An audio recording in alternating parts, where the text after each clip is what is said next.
Hello. I thought I'd start with a little more character education on effort. You know, I love effort. Effort is huge to me. So remember, work hard to get good, then work hard to get better in all parts of your life. Yes, school. I definitely want you to give your effort in school. I do. But what else do you like? Do you like baseball? Give your effort in baseball.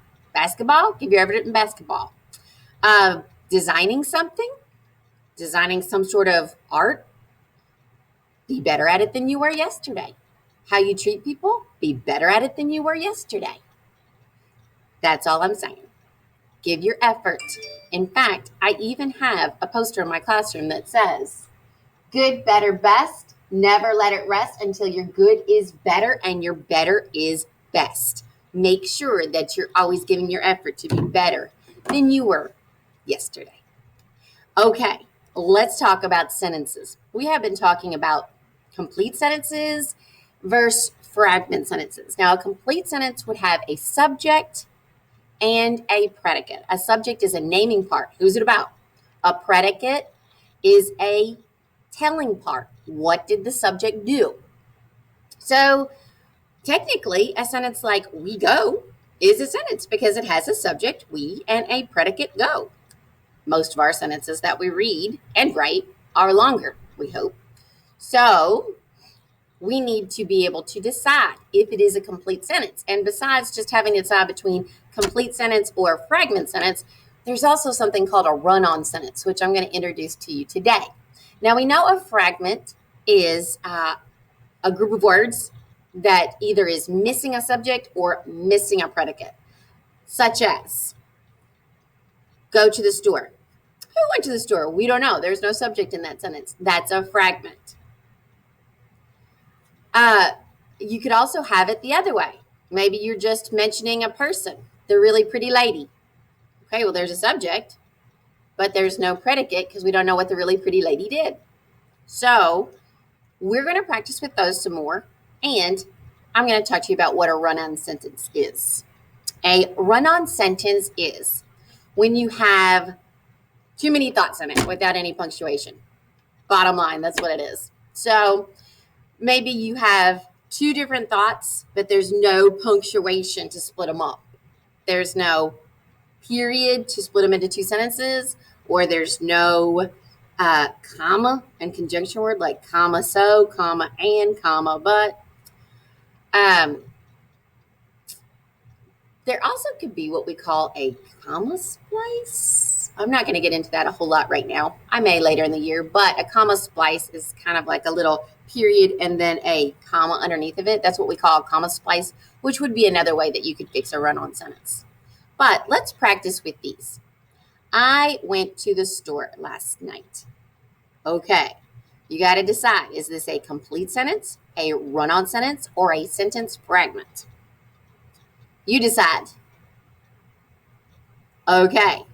Well, it is a complete sentence because I have a naming part, I, and I have a subject, I, and I have a predicate, went to the store. Okay? The predicate begins with the verb. Number 2, my mom ordered nachos. She likes Mexican food. Whoa, I'm just like overwhelmed hearing that sentence. There are 2 thoughts there.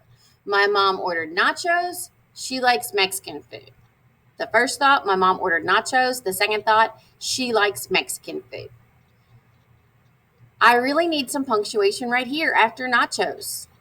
I either need a period after nachos and then capitalize S to start another sentence, or I need to put a comma and the conjunction and. My mom ordered nachos, comma, and she likes Mexican food. So that is a run-on sentence. That is a run-on sentence. Okay, I studied for my math test, so I did well. I'm going to assume that is a comma. I know it looks a little tough, but if it is a comma, then it is a complete sentence because there is some sort of punctuation to split up those 2 thoughts. The first thought is, I studied for my math test, comma, so I did well. And I did well as the second thought, but it is split up between a comma and a conjunction word. So that is fine. So I can mark complete sentence. It's okay. Into the woods with my dog. What do you think? It is a fragment. I don't know who went into the woods with their dog. So that is a sentence fragment because I don't have a subject. All right, let's do a few more. My cat slept by the window. What do you think it is? It's a complete sentence. It has a subject, my cat, and the predicate starts with the verb slept by the window. So it is a complete sentence. The building tall. What do you think? It's a fragment. I don't know what the building did. There's no linking verb like the building is tall. So it's a sentence fragment. Derek loves football, comma, it's his favorite sport. Oh me. Well, there is a comma there, but there's no conjunction word, and that's where this gets a little bit tricky. Derek loves football, comma, and it's his favorite sport. So as it is, it's actually a run-on because it would need a conjunction word in order to be a complete sentence. So right now, as it is, it's a run-on sentence. You have to have the comma and conjunction for it to be a complete sentence. Number 8, packed a lunch because I was hungry. Well, I'm looking at that and I'm thinking this first part is a confusing thought because it almost seems like you would say I was hungry because, or so I packed a lunch. There is no comma between the two thoughts. So as it is right now, this is a run-on sentence because between those two thoughts, you would really need a comma. Okay? So here's what's going to happen. In your next lesson, you are going to continue with these cards, and I'm going to ask you to answer the questions as to if they are complete sentences, run-ons, or a sentence fragment. Let's move on right now to theme. So in theme, we have been talking about somebody wanted, but so then. We summarized fiction, and then using that summary, you could decide the theme of a story. This time, I'm really going to get you to do the somebody wanted, but so then in your head, and then we're going to choose the theme and highlight evidence for the theme. So here's the first passage. Michael wanted to get a part in his school musical. This year, the music teacher, Mrs. Harper, wanted to put on a production of The Jungle Book. Michael wanted the role of Mowgli, but there was a problem. He was very shy and he always got stage fright. Mrs. Harper had given Michael a small part in last year's musical, and he ran off stage in the middle of the production. Michael knew he had to prove himself. He practiced the songs every night for 2 weeks.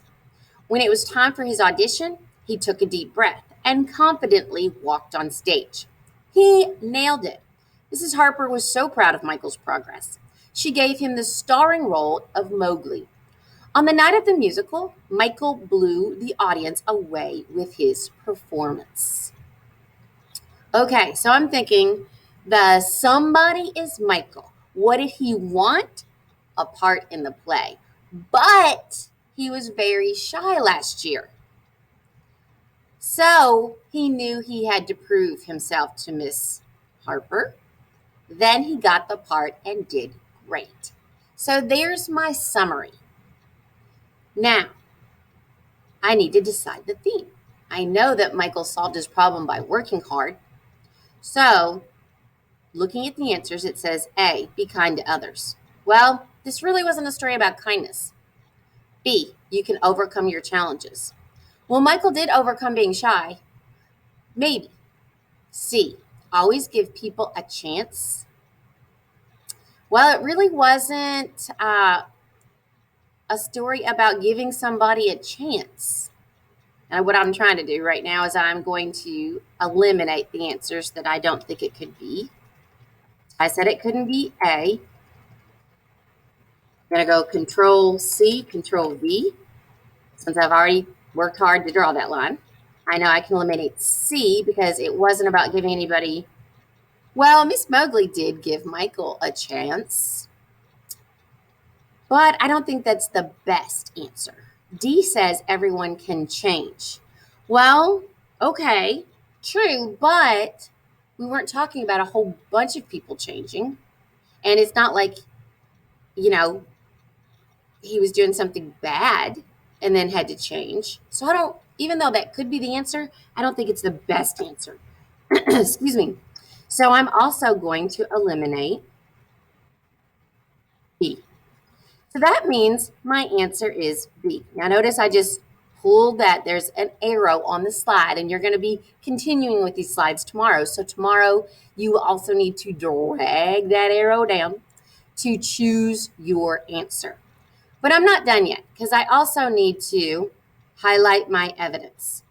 So I'm going to highlight my evidence. Okay, so we've chosen the theme, and we also need to highlight some evidence. And I thought this might be a little bit different than you all underlining, so I'm trying to give you all a little choice. So tomorrow when you continue these slides, you'll also be using this highlighting box to highlight your evidence. Now, there are different pieces of evidence here that could prove that he overcame his challenges, but one sentence stuck out to me. Okay, it says, Mrs. Harper had given Michael a small part in last year's musical, and he ran off the stage in the middle of the production. Michael knew he had to prove himself. So that's really the sentence that sticks out to me as to what Michael did to change to solve his problem of being shy and getting a part in the play. So this is my evidence for the theme, you can overcome challenges. Okay, next passage says, Tyrone's dad was in the army.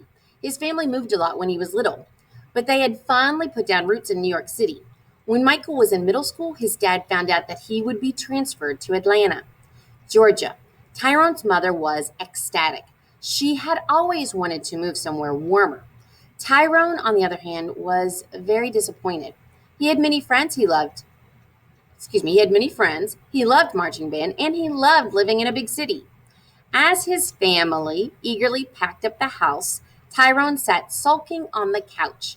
I don't want to move, Mom. I like it here.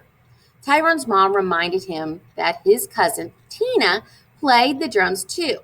He thought it could be fun to play together with her. Once they moved, Tyrone quickly made new friends. He loved his new school and hanging out with his cousins more frequently. He felt silly for being so resistant to move to a new place. So here are the choices. A, change can be good. B, moving is not fun. C, never give up. D, be open to new friends. Okay, so I definitely could eliminate B because he ended up liking the move.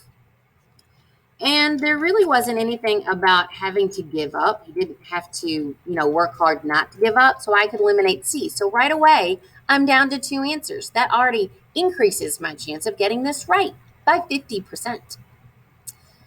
So I'm down to change can be good or be open to new friends. Well, it's not that he was not open to new friends.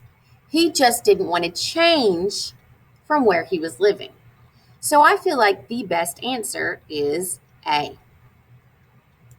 And lots of times, the evidence for theme is at the end of a passage. Not always, like we saw in the last passage, but lots of times. So he found out that change could be good at the end of this passage. And specifically, I'm thinking about the very last sentence. He felt silly for being so resistant to move to a new place. So in this passage, This is the evidence, the text evidence for the theme. And you always have to have text evidence for the theme. All right, one more passage together, and then you're going to be finishing the other passages in your next lesson. Sarah was the best runner on the track team in middle school. She devoted all of her time to running and eating healthy. She won all the events she participated in. This was Sarah's first year of high school. While her friends were going to the movies and eating junk food, she was eating healthy and running on the track every weekend. She began to get bored with running and had begun to skip practices. She decided to eat junk food and have fun with her friends on the weekends instead. The biggest track meet of the year was coming up. As the day arrived, Sarah took her mark on the starting line. She felt sluggish. Ding! The runners were off. Sarah barely had a lead on her opponents. As she rounded the corner, she spotted another runner in the corner of her eye. She did not want to lose, so she stuck her foot out and tripped the other runner. She thought no one saw her, so she happily sprinted across the finish line. She was wrong. Her coach saw the whole incident. She was very disappointed in Sarah, and her win was revoked, meaning they took it away. They said that she didn't win. She also got suspended from the track team for her actions. Okay, drag the arrow to the correct theme. Now, I'm going to let you think for a second about what the theme could be. All right. A, commitments are hard to keep. B, cheaters never win. C, it's okay to lose. D, don't be lazy. Well, I'm going to go ahead and I'm going to eliminate A. Because by the fact that she cheated, yes, she did not keep her commitment, but it's not like she tried to keep her commitment in this story. So I definitely could eliminate A. And then I could also eliminate D, because it's not that she learned not to be lazy, she learned to play fair. So I can eliminate D. So I'm going to Control C, Control V to paste, and I can eliminate D. So already I'm down to 2 choices, which makes my chances of getting this question right better. I'm down to cheaters never win. C, it's okay to lose. Well, Sarah didn't learn that it's okay to lose. In fact, what she learned is she should work hard if she wants to win. So even though C could be correct, I know it's not the best answer. The best answer is B. And again, like I said before, not all the time, but lots of times, the evidence, the text evidence for theme is going to be toward the end. So right here at the end is really where Sarah learned the lesson, where her coach was disappointed in her and her win was revoked, and then she also got suspended from the track team. So even if your box isn't big enough to highlight all your evidence, don't let that stop you. Make the box bigger to highlight all the evidence, okay? Sometimes text evidence is more than one sentence. Today we've gone over complete sentences, verse run-ons, verse fragments. We've also talked about using somebody wanted but so then in the passages to determine the theme. So right now, go ahead and end this video, and I'll also be putting this video in tomorrow's slides so that you can remember how to finish out the sentence task cards as well as the theme task cards. Hope you have a great day.